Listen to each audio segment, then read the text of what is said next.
കിണറിലേക്ക് ഇറങ്ങി വെള്ളം നിറച്ച് വായിൽ കടിച്ചു പിടിച്ച് അതിൻ്റെ മുകളിലേക്ക് കയറി വിശന്നു വലഞ്ഞിട്ട് ആ നായയുടെ നാവിൽ മണ്ണ് കപ്പുന്നുണ്ട്.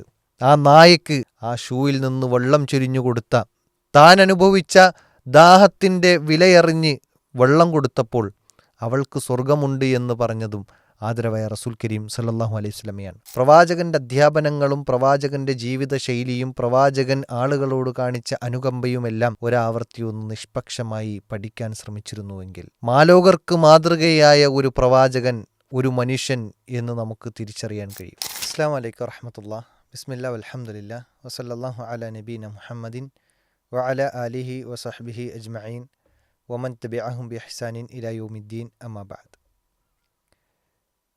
ഇസ്ലാമിക വിമർശകർ ഇസ്ലാമിൻ്റെ തനതായ ആദർശത്തെയോ ആശയങ്ങളെയോ അതിൽ പ്രതിപാദിക്കുന്ന വസ്തുതയോ തിരിച്ചറിയാതെ എങ്ങനെയെങ്കിലും ഇസ്ലാമിനെ തകർക്കണം, അല്ലെങ്കിൽ കരിവാരിത്തേക്കണം, സമൂഹത്തിൻ്റെ മുമ്പിൽ തീവ്രവാദം ചാപ്പകുത്തണം എന്നൊക്കെയുള്ള അജണ്ടകളിൽ പലതും പറയാറുണ്ട്.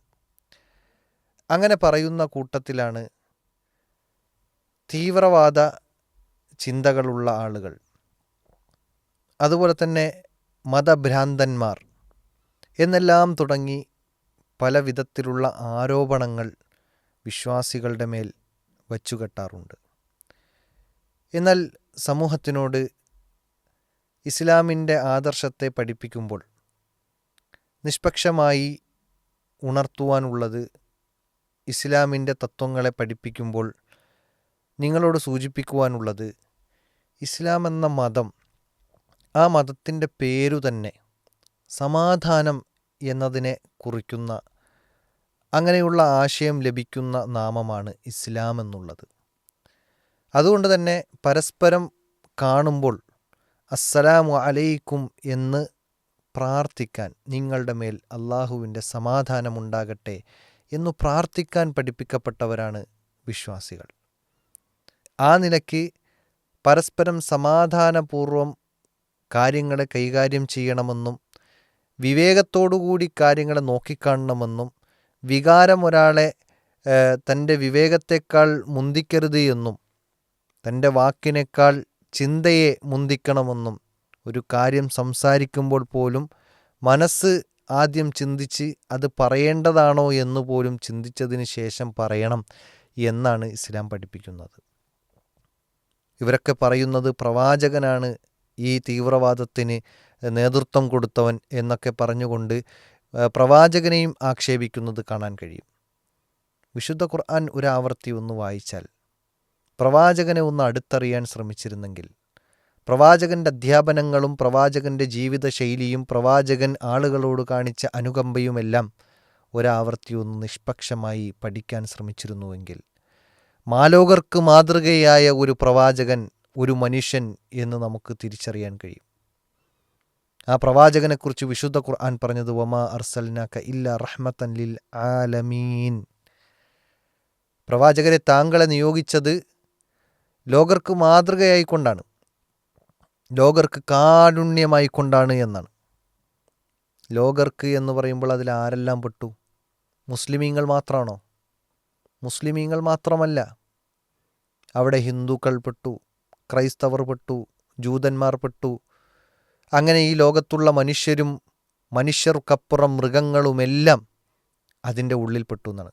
ലോകത്തുള്ള സർവ്വതിനും കാരുണ്യമാണ് എന്ന് പറയുമ്പോൾ ഏതെങ്കിലും ഒരു വിഭാഗത്തിന് മാത്രമല്ല എന്നത് നമുക്ക് വ്യക്തമാണ്. അവിടെയാണ് ഇത്തരത്തിൽ ഇസ്ലാമിനെ വിമർശിക്കുന്നവർ പറയുന്നത് തീവ്രവാദത്തിൻ്റെ വക്താവാണ്, നേതാവാണ് എന്നൊക്കെ പറഞ്ഞുകൊണ്ട് പ്രവാചകനെ പരിചയപ്പെടുത്തുന്നത്. ആ പ്രവാചകനെ നിങ്ങളൊന്ന് അടുത്തറിയാൻ ശ്രമിക്കൂ. ആ പ്രവാചകൻ്റെ അധ്യാപനങ്ങൾ എത്ര മഹത്വമേറിയതാണ്! ഒരാൾക്കും തുലനം ചെയ്യാൻ സാധിക്കാത്ത അധ്യാപനങ്ങൾ.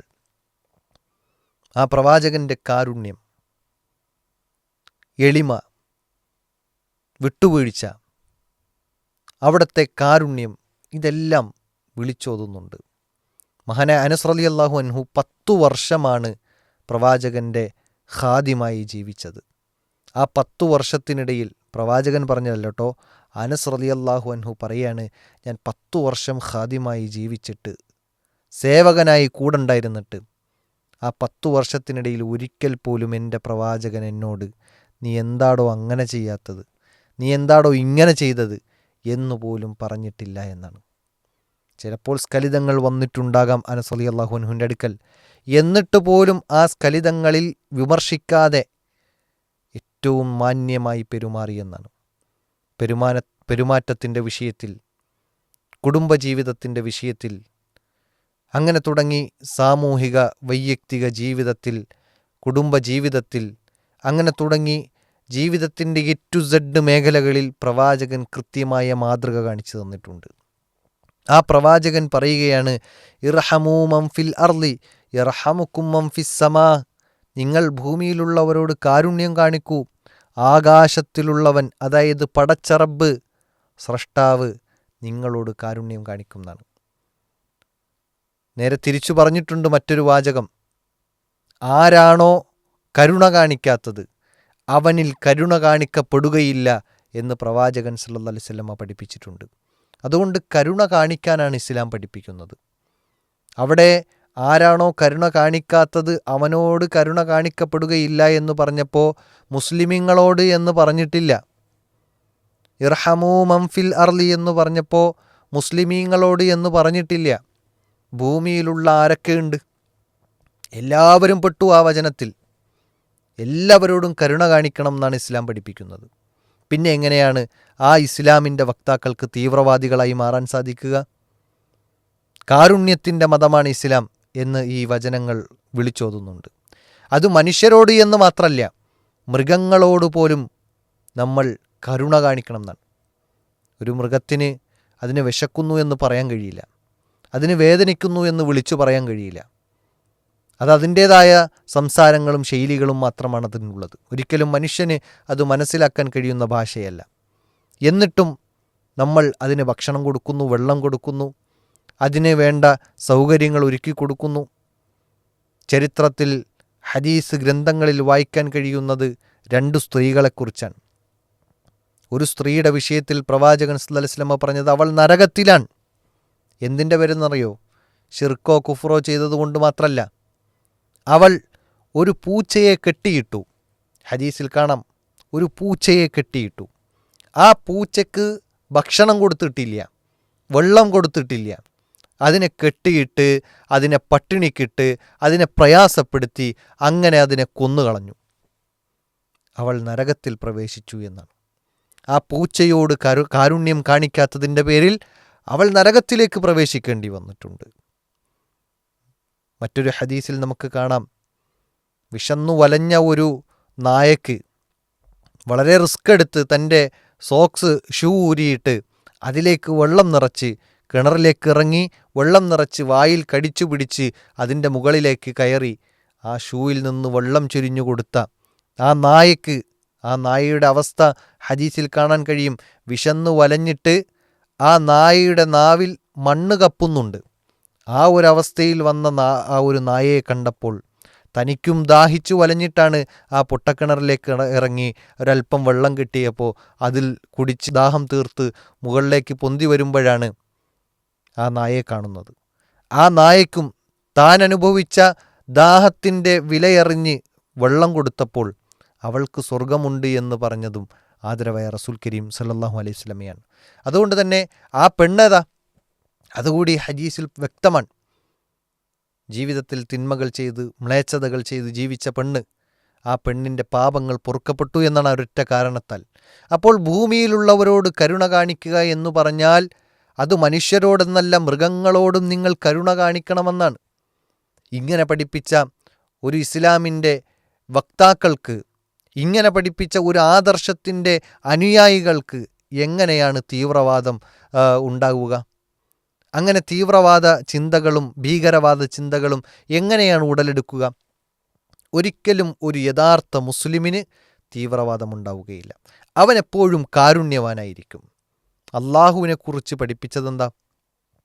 അള്ളാഹുവിൻ്റെ നാമങ്ങൾ പഠിക്കുമ്പോൾ നമ്മൾ അവിടെ അർ റഹ്മാൻ, അർ റഹീം എന്ന നാമങ്ങളെക്കുറിച്ച് പഠിക്കുന്നു. അതെല്ലാം വിളിച്ചോതുന്ന കാര്യങ്ങൾ എന്താണ്?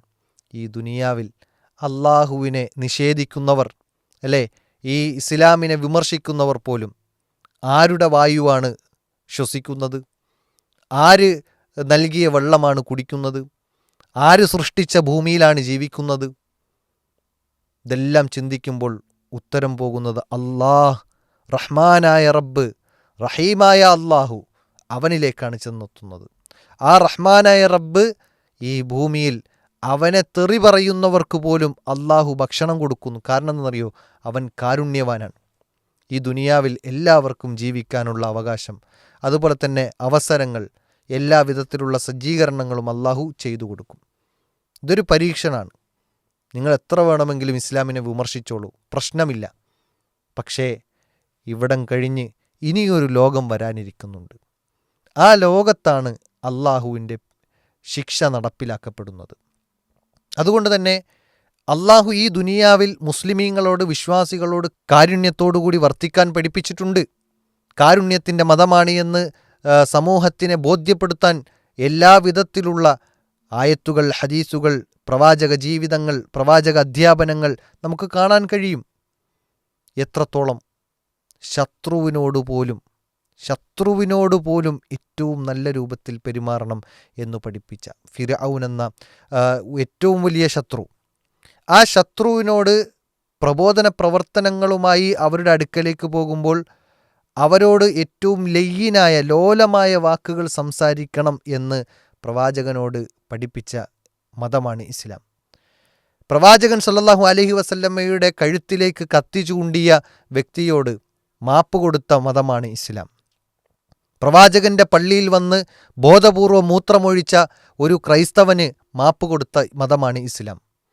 അവിടെയെല്ലാം ഇസ്ലാമിൻ്റെ എളിമയും താഴ്മയും വിനയവും അതുപോലെ തന്നെ കാരുണ്യവുമാണ് നമുക്ക് വിളിച്ചോതി തരുന്നത്. അതുകൊണ്ട് വിമർശകരുടെ വിമർശനത്തിന് യാതൊരു കഴമ്പുമില്ല എന്നും, ഇസ്ലാമെന്ന മഹത്തായ ഈ മതം അത് എന്നും സൂര്യനുദിക്കുന്നത് പോലെ ജ്വലിച്ചു നിൽക്കുമെന്നത് യാഥാർത്ഥ്യമാണ്.